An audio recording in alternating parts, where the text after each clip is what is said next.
Assalamualaikum warahmatullahi wabarakatuh. Para pemirsa yang saya hormati, ada lagi karakter yang sangat penting dari Nabi Adam alaihi salam yang harus kita ambil. Apa itu? Mensyukuri karunia anak. Nabi Adam ingin punya anak.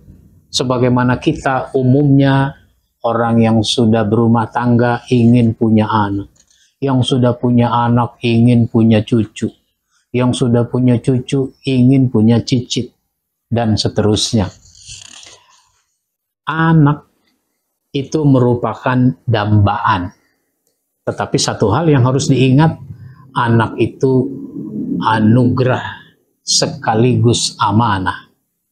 Disebut anugerah karena pemberian dari Allah. Anak itu bukan bikinan kita. Apa ada bapak, ibu yang merasa bikin anak? Tidak.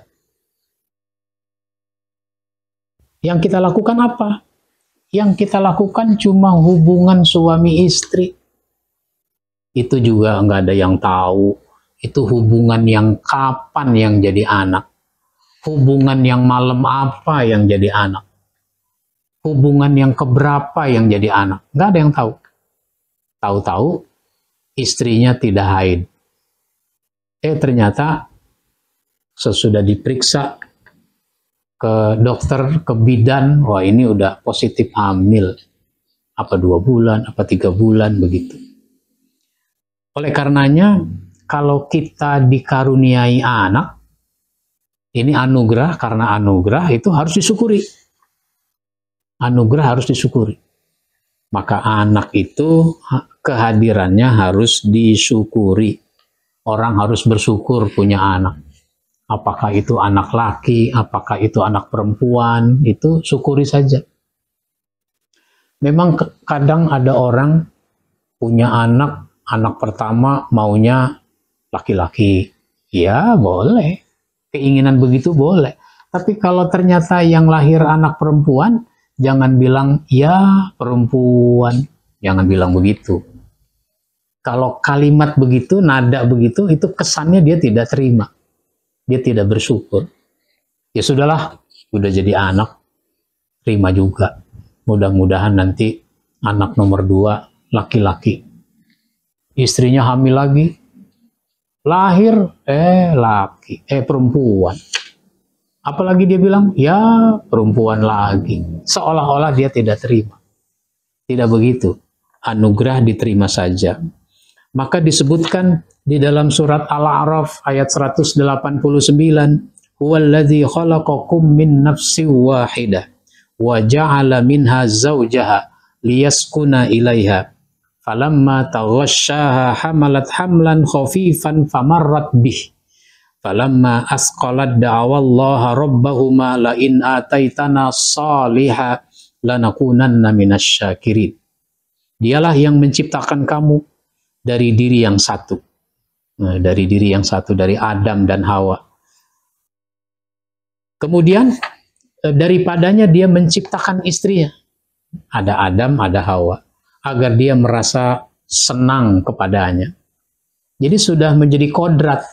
Laki-laki senang pada wanita, wanita senang pada laki-laki, itu sudah jadi kodrat. Maka kalau dari sisi seksual, laki-laki senangnya pada laki-laki, itu namanya menyalahi kodrat. Perempuan senangnya pada perempuan, itu namanya menyalahi kodrat. Binatang saja tidak begitu.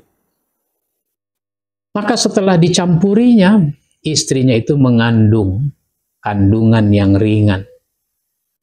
Ya, 2 bulan, 3 bulan itu masih ringan. 4 bulan masih ringan. Dan teruslah dia merasa ringan. Beberapa waktu, beberapa bulan. Kemudian tatkala dia merasa berat, keduanya bermohon kepada Allah, Tuhannya. Seraya berkata, sesungguhnya jika engkau memberi kami anak yang sempurna, tentulah kami termasuk orang yang bersyukur. Maka Nabi Adam, Siti Hawa bersyukur kepada Allah karena telah dianugerahi anak. Dalam konteks kita sekarang, Bersyukurnya bagaimana? Ya, kalau kita bersyukur, pertama, siapkan nama yang baik untuk si anak. Nama yang baik itu nama yang artinya baik. Maknanya baik. Udah maknanya baik, nanti dipanggil dengan panggilan yang baik. Ini banyak orang diberi nama yang baik, tapi panggilannya tidak baik. Nah, bahkan dia lebih dikenal dengan panggilan yang tidak baik itu. Kata seorang pelawak, kalau artis itu namanya jelek, diganti dengan nama yang bagus, nama yang enak. Kalau artis pada umumnya. Tapi kalau pelawak, namanya bagus, tapi dia ganti dengan nama yang jelek. Begitu kata Komeng. Komeng kan namanya siapa? Tapi panggilannya Komeng. Ada lagi pelawak namanya Hartono. Namanya bagus, Hartono. Tapi dipanggilnya Cak Lontong.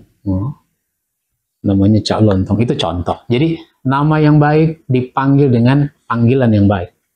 Dalam konteks ajaran Islam, sebagai tanda syukur kita dikaruniai anak, maka anak itu diakikahkan, siapkan kambing.